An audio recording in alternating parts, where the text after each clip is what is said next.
Cet adversaire, c'est le monde de la finance. Colonna n'était pas armé, il n'a pas opposé de résistance. C'est bien elle qui a écrit « Omar m'a tué ». Voici les Rolling Stones. C'est l'heure de votre rendez-vous quotidien avec l'histoire à travers les archives d'Europe 1. C'est le jour où. Bonjour Laure d'Autriche. Bonjour Dimitri, bonjour à tous. Avec vous, nous remontons ce matin en 1987. Le 19 octobre, comme aujourd'hui, est un lundi noir à Wall Street. Le Dow Jones s'écroule de 22% en une séance. Oui, les chiffres du déficit commercial américain viennent alors d'être publiés. Il n'en finit pas de se creuser. La bourse dévisse et l'onde de choc se propage à Paris, Londres et Hong Kong.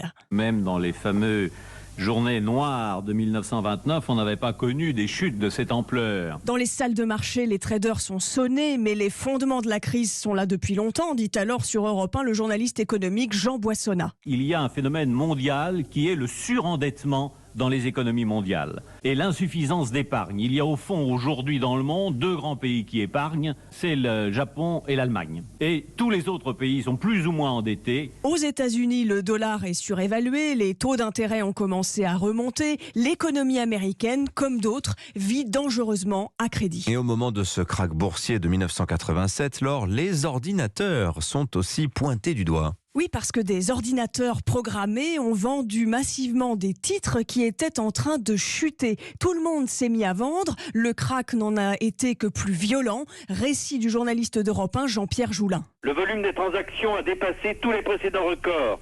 Il était tel que les ordinateurs n'arrivaient plus à digérer les opérations. 600 millions d'actions ont changé de main. À la fin de la journée, les boursiers hagards et sans voix ont constaté que la bourse avait effacé tous ces gains exceptionnels de ces derniers mois. Et pourtant, après la première journée de baisse, en ce lundi noir d'octobre 87, certains financiers français veulent rester optimistes. Mais à votre avis, on ne peut pas appeler cela un krach? Pas tout à fait. C'est une très mauvaise séance. C'est pas la fin du monde, mais c'est une très mauvaise semaine à passer, voilà mon opinion. Vous avez perdu de l'argent vous-même? Beaucoup trop pour un garçon de mon âge.